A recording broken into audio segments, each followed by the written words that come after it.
Have you ever been in a room and noticed that the smartest person there is also the quietest? It's kind of a fascinating paradox, right?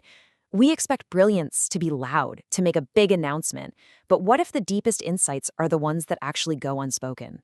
Today, we're going to dive into the quiet world of the profoundly intelligent mind and figure out why they so often choose silence. Okay, so let's get right into this. Why do the smartest people often say the least? It's not about being shy, and it's definitely not about a lack of confidence. Actually, a lot of the time, it's the total opposite.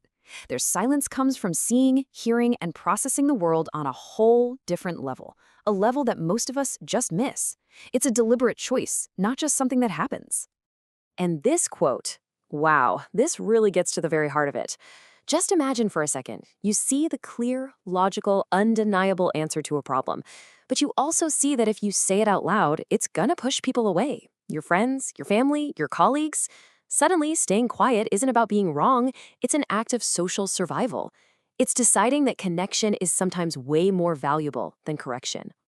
All right, so first up, let's talk about how they handle everyday conversations. For them, a simple discussion isn't just an exchange of words.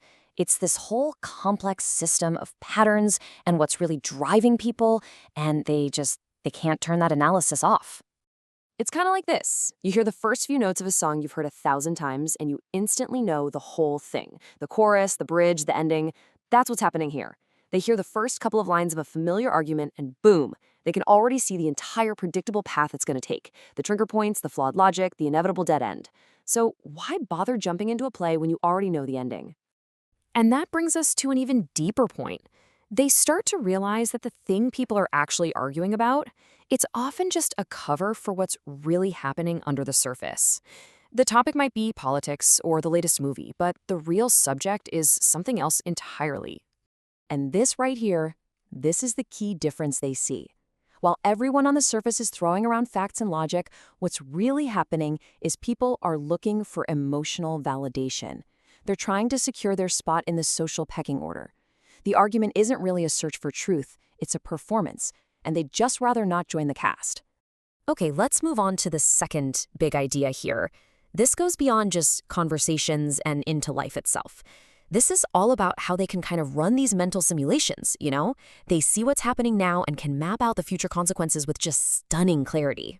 It's almost like they have this built-in supercomputer for cause and effect.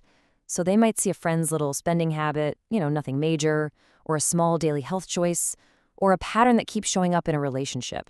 And while most of us just see today, they can't help but hit fast forward in their minds and see the compounded result 1, 5, even 10 years from now.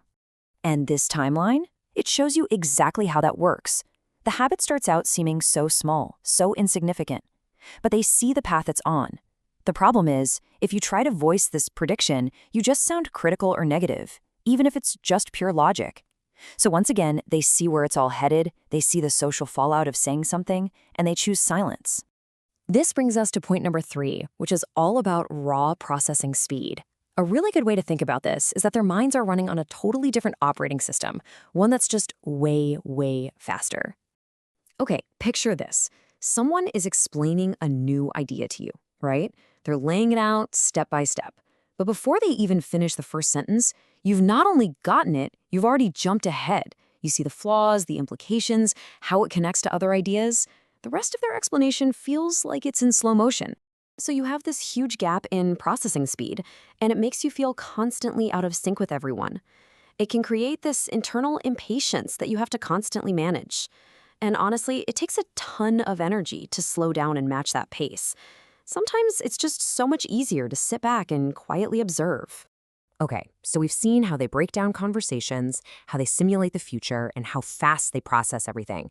Now, let's pull all of that together and really get into the emotional side of things, what it actually feels like to see the world this way.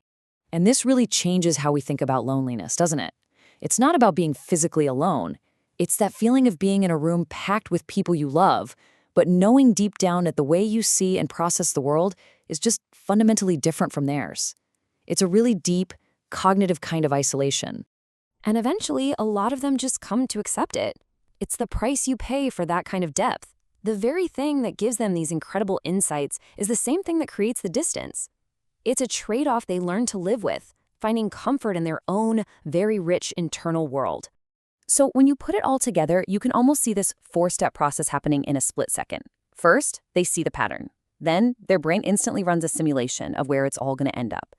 But, and this is key, it's not just about logic. They're also picking up on the real emotions driving everything. And after weighing all of that, the smartest and often the kindest move is just to be quiet. So let's do a quick recap here. The big takeaway is that this quietness isn't some empty void. It's because they spot those conversational patterns from a mile away. They understand that most arguments are really about feelings, not facts. They can simulate the long-term results of tiny actions, and they're processing it all at lightning speed. And in the end, it's about accepting that the loneliness that comes with that depth is just part of the deal. And all of this leaves us with one big question to chew on. Is this silence a kind of profound wisdom? Choosing to keep the peace instead of just being right all the time? Or is it actually a tragedy? A story of missed connections, where we all lose out on these incredible insights because the social price for sharing them is just too high? What do you think?